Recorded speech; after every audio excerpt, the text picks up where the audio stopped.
हमारे पास क्या देखो टॉपिक चालू होता है, नेक्स्ट टॉपिक जिसका नाम दिया गया है राजपूत और शूरवीरता की परंपरा।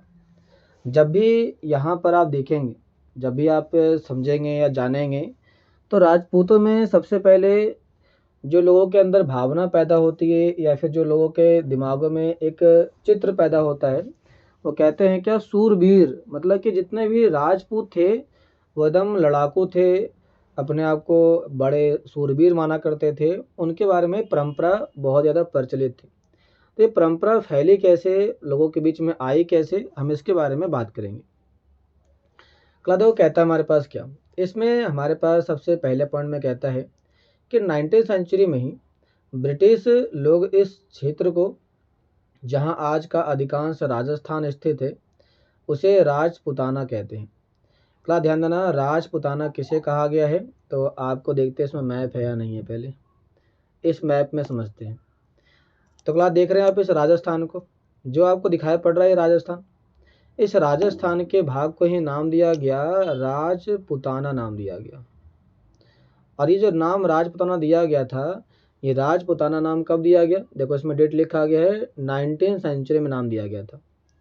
तो 19वीं सेंचुरी में इसे राजपुताना के नाम से जाना गया और इसे हम पहचानने का भी काम करते हैं। आइए बढ़ते हैं आगे। तो कहता है इससे ये समझ में आता है कि वह ऐसा प्रदेश था जहाँ केवल अथवा प्रमुख रूप से राजपूत ही रहा करते थे। तो राजपूतों के द्वारा रहने के कारण ही इस जगह का नाम राजपुताना पड़ गया, ऐसा इसमें देखने को क्लास मिल जाता है। लेकिन ये पूरी तरह से बात सत्य नहीं है, बल्कि इसमें बहुत कुछ कमियां हैं। ऐसे अनेक समूह थे, ऐसे कई और सारे ग्रुप थे जो नॉर्थ और मिडिल भारत के अंदर अनेक क्षेत्रों में अपने आप को राजपूत कहते थे। मतलब ये हुआ कि राजपूत केवल वहाँ के लोग ही अपने आप को नहीं कहते थे, बल्कि आसपास के लोगों ने भी अपने आप को राजपूत कह के संबोधित किया था।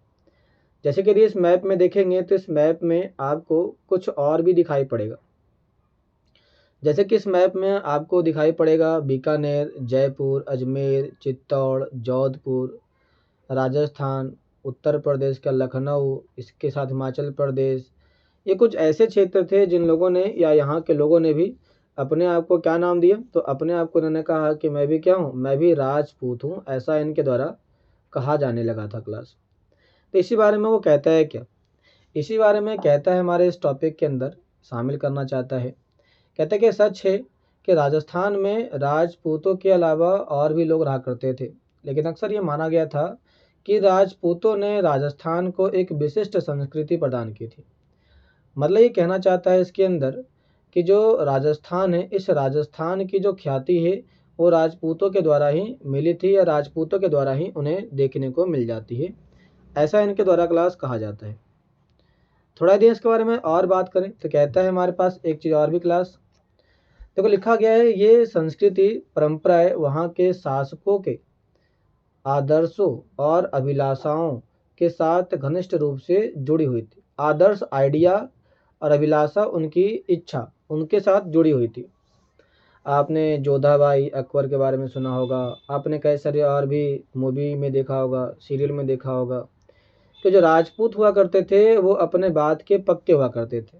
उन्होंने जो कह दिया वो कह दिया। लगभग 8 सेंचुरी से आज के राजस्थान के अधिकांश भाग पर विभिन्न परिवारों के राजपूत राजाओं का शासन रहा है। मतलब ये हुआ कि जो राजस्थान है उसमें 8 सेंचुरी से लेकर के अभी देखा जाए तो हम 21 सेंचुरी में चल रहे हैं।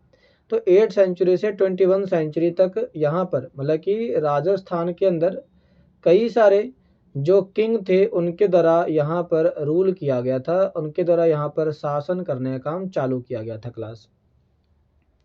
कहता है पृथ्वीराज एक ऐसा ही शासक था, और ये शासक ऐसे सूरवीरों के आदर्शों को अपने हृदय में संजोए रखने का काम करता है जिन्होंने रण क्षेत्र में बहादुरी से लड़ते हुए अक्सर मृत्यु का वरण कर लिया करते थे।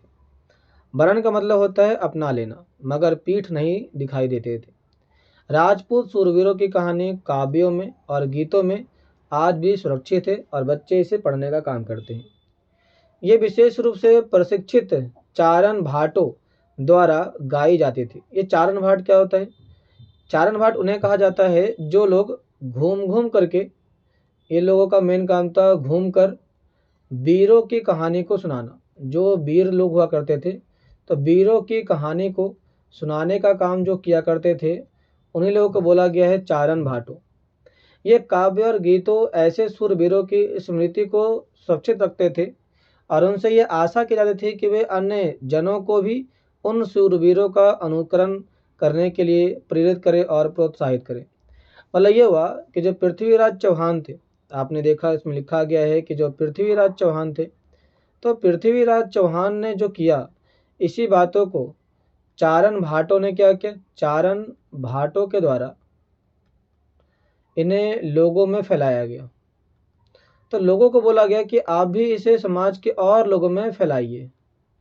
यदि आप इसे फैलाएंगे तो फैलाने से क्या होगा, गांव के अंदर 1000 लोग होंगे, 1000 लोग इसे देखेंगे सुनेंगे, तो 1000 में से हर एक आदमी को इसे अपनाने के बारे में कहा गया कि आप इसे अपनाएं, अपनाने का काम करें, जिससे एक व्यक्ति क्या बन जाएगा, तो पृथ्वी राज चौहान बन जाएगा, ऐसा इनका मानना था।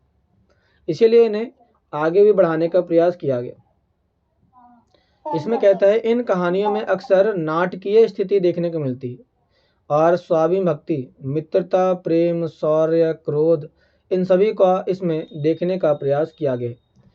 मतलब ये हुआ कि जो राजपूत लोग हुआ करते थे, वो ना केवल अच्छे लड़ाकू थे, बल्कि उनके अंदर मित्रता, प्रेम, शौर्य और क्रोध जैसी चीज़ों के बारे में भी जानकारियाँ मिल जाती है। लेकिन बात यह आती है यहाँ पर यह भी कि यदि ये लोग राजा लोग युद्ध में मर जाया करते थे, तो फिर रानियों का क्या हुआ करता था। तो रानियों के द्वारा भी उनके द्वारा मरण, अर्थात वो भी अपने आप को जौहर व्रत कर लिया करते थे। जौहर, जौहर एक टाइप का प्रथा होती है जिसमें महिलाएं जो होती है वो सामूहिक रूप से एक अग्नि का कुंड बनाती है और इसी कुंड में वो आग को जला करके सभी के सभी महिलाएं इसी में कूद जाती है, जिसे बोला गया जौहर व्रत। तो ये महिलाएं अपने इज्जत को बचाने के लिए इस प्रकार की एक्टिविटी किया करती थी। कहता है कहीं कहीं ये चित्रित किया गया है कि स्त्रियां अपने शूरवीर पतियों का जीवन मरण दोनों में अनुसरण करती थी। सती प्रथा यानी विधवाओं के द्वारा अपने मृतक पतियों की चिता पर जिंदा जल जाने की प्रथा का भी कुछ कहानियों में उल्लेख किया गया है। इस प्रकार के लोग शूरवीरता के आदर्शों का पालन करते थे और उन्हें अक्सर इस आदर्श के लिए अपने जीवन का बलिदान करना पड़ता था। तो हम कह सकते हैं कि जो राजपूत लोग हुआ करते थे, इसमें ना केवल पुरुष बल्कि महिलाओं का भी बढ़ चढ़ करके योगदान देखने को हमें क्लास मिल जाता है। तो ये तो था राजपूतों के बारे में दिया गया एक महत्वपूर्ण जानकारी। तो क्लास आपको समझ आ रहे सारे पॉइंट? सर हाँ बोलिए।